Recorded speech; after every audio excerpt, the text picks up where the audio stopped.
my name is Miss Elizabeth and I am with the Otranto Road Regional Library, and I'm here today to do another junior chef recipe with you.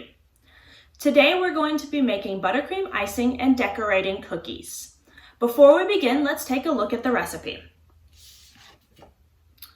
You need 8 ounces of vegetable shortening, which we have here, 1 teaspoon flavoring, and you have your choice between butter, almond, or vanilla. For today, I'm using almond, 4 cups of powdered sugar, which I've gone ahead and pre-measured. And then for the water, there's a little bit of a choice here. You need 2 tablespoons of water if you want a stiff consistency or thickness. So if you want a stiff icing, then you're going to put 2 tablespoons of water, and that's really if you're making more elaborate decorations, so roses, things like that that are stood up and you need a little more strength to them. For a medium consistency or thickness, you want 3 tablespoons of water, and for a thin consistency, you want 4 tablespoons of water. And because of the decorations that I'm going to do with y'all today, I'm actually going to use 3 tablespoons of water and make them medium. So the directions are to mix the shortening, the flavoring, and water together until creamy in our mixer, and then gradually add powdered sugar to the bowl until well blended.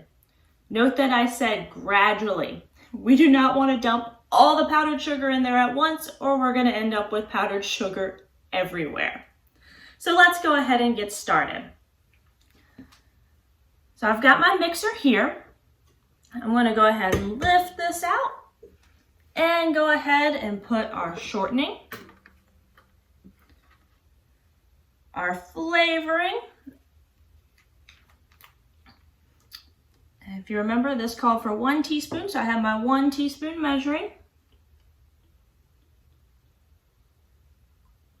And we add that in there.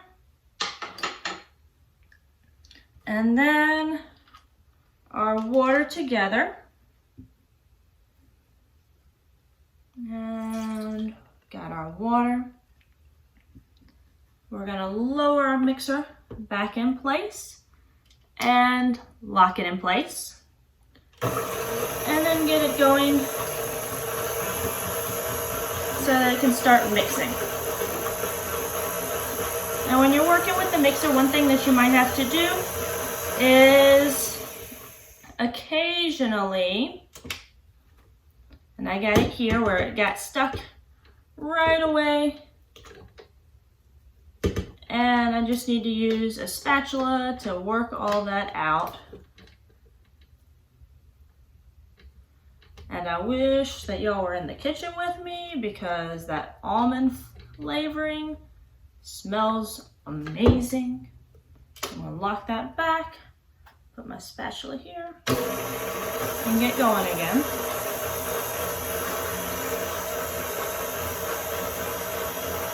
Now one thing, like I said, we're going to add the powdered sugar gradually. So I've kind of got a little bit, it's kind of close to overflowing. So if I were to dump this straight in, then I would probably end up with a mess everywhere. So I'm going to just use a scoop to help me out, because I really don't want to be cleaning up powdered sugar today. Not on my list of things to do. So I've got my powdered sugar in there.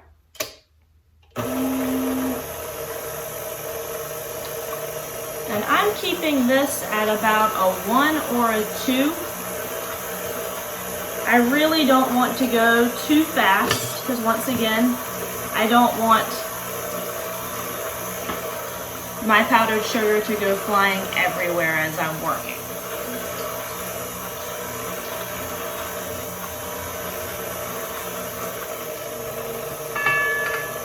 Once it gets going, you don't have to stop it. I stopped it that first time, but you can actually add it. You are going to get powdered sugar that comes over the side, but it's not that big of a deal. A little bit lost isn't here. Just remember, you're going to have to clean it up after you're cooking. Alright, so I'm going to continue adding the rest of this here.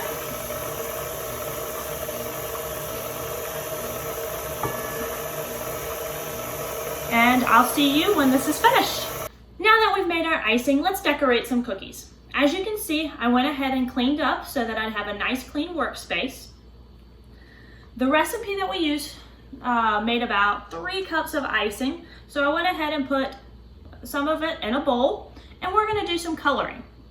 Now, I don't use the liquid food coloring because we've already worked really hard to make sure that the icing was the right consistency that we wanted, and we don't want to mess that up by adding the liquid. So this icing is more of a gel, and the way that you do this is you use a toothpick, insert it into it and get some on, and then you just add it to the icing. Now, one thing to remember with this is that a little bit goes a long way, so you don't need to get a whole bunch of it and put it in there, or you're going to have a really vibrant color. And then we're going to start mixing it together.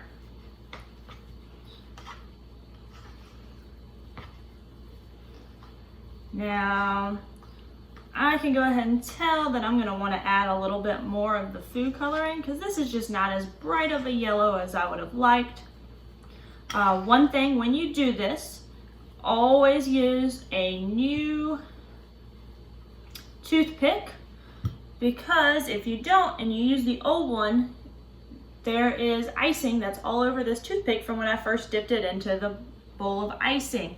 And if you then take that same toothpick and stick it back into the food coloring, you're going to contaminate the food coloring, and then you won't be able to use it over and over again for other projects. Hopefully that should be enough to get a nice golden yellow.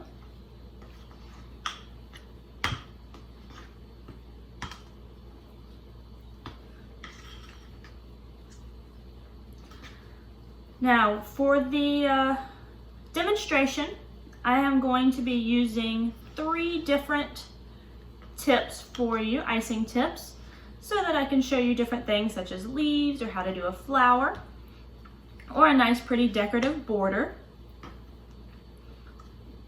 I've prepared 2 of those for already, but I'm going to show you how to prepare the 3rd decorating bag. Let me get the food coloring out of the way so I don't end up making a mess with that. And I'll move my toothpicks out of the way as well. So here we have our piping bag and my tip.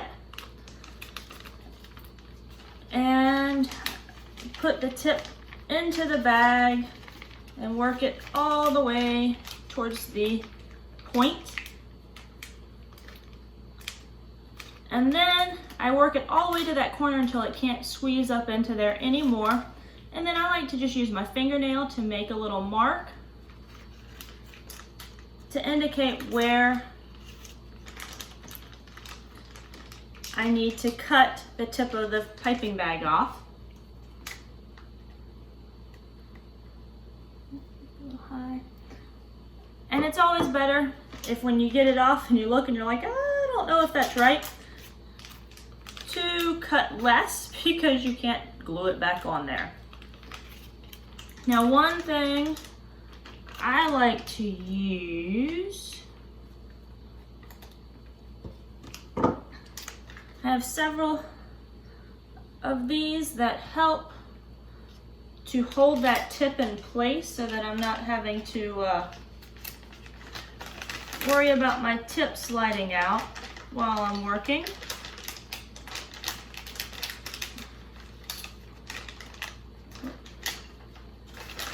And I keep bumping them. So you just slide the tip on.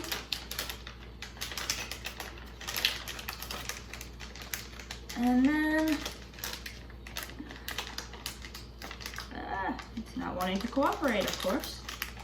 There we go. Work it till it's coming out of the bag. And and then this just locks it in place. All right, now we're gonna fill the piping bag. I always like to fold it over because when you're putting the icing into the bag, you want to get as close to that tip as possible.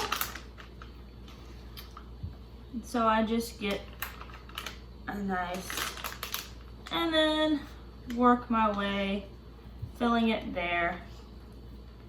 Because you want as much of your icing to be usable. And if it's all the way streaked up and down the bag, you're not going to be able to get as much use out of it.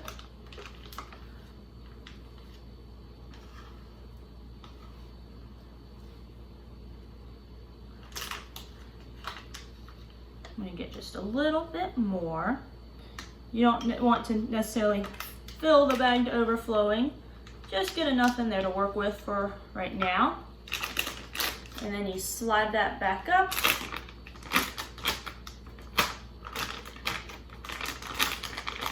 And then work it down towards the tip. And then I twist at the top. That way when you're piping, you don't have your icing coming out the back all over your hand. And we'll give it a little test run. And there we are. So we've got this bag ready to go. If you don't have a piping bag or tips, don't worry, you can still have fun decorating cookies. One thing that you can do is if you have a little plastic bag or Ziploc bag, you can take that, punch a small little hole. You don't want it to be too big or else you're gonna have a big mess and it won't be as clear of lines, but you can fill it just like we did with the other. And once again, twist it so that you have control over it, and you can use this as a piping bag instead. So let me go ahead and get ready for the demonstration. Okay, so let's get started with our piping demonstration. So I have a cookie here, and my first tip is one that allows me to make a flower. And as you can see the way I'm holding it, I have the bag twisted and I have my thumb and pointer finger together so that I can have a nice grip on it. This also helps to keep the icing from shooting back besides having it twisted. And then I have it sitting in the palm of my hand so that I can squeeze to get the shape that I want.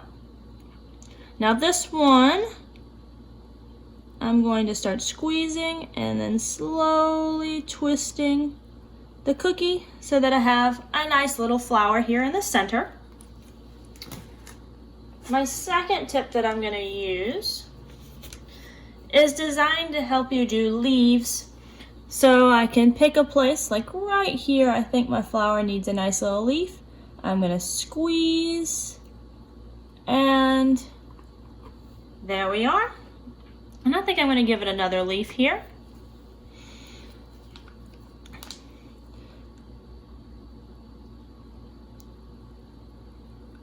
And there we are. So now we have 2 leaves in the center of our cookie. And I have a third piping bag. This is the one that y'all helped me make, that has a nice star tip on the end so that I can just squeeze. It makes a nice little star that I can use to go around the edge of the cookie.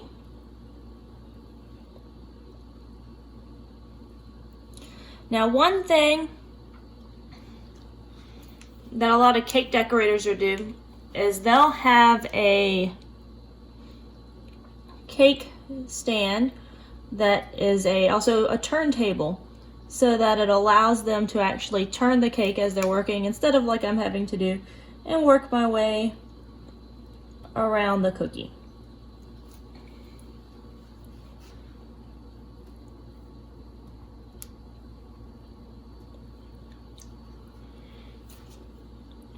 Turn it again. And some people will actually use this little star tip and do pictures where you'll see they have, they just fill the entire design in with little stars. So I've seen it with like bears or anything like that.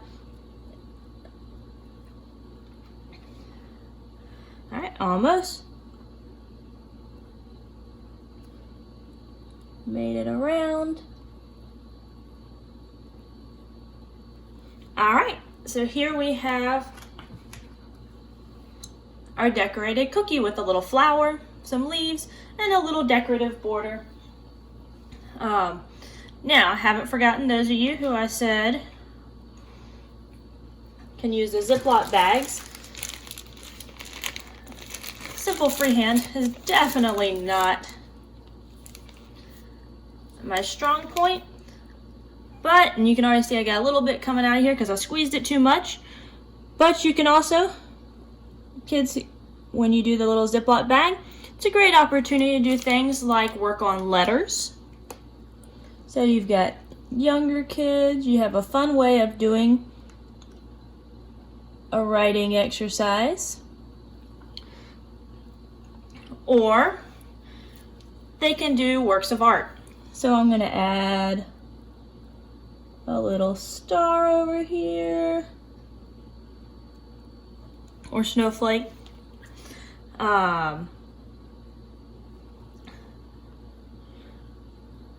We can just do little shapes and decorate it.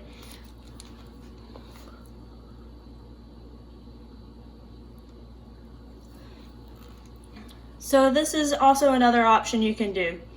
And just have fun with little, I'm going to do little squigglies on the side.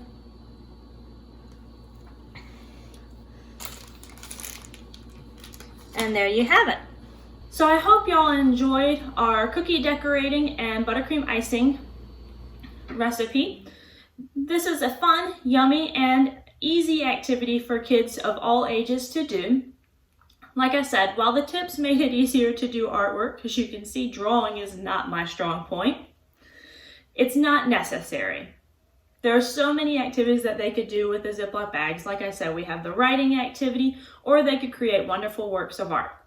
So I hope you take the recipe and go have some fun decorating cookies, cakes, or anything else. Have a good day.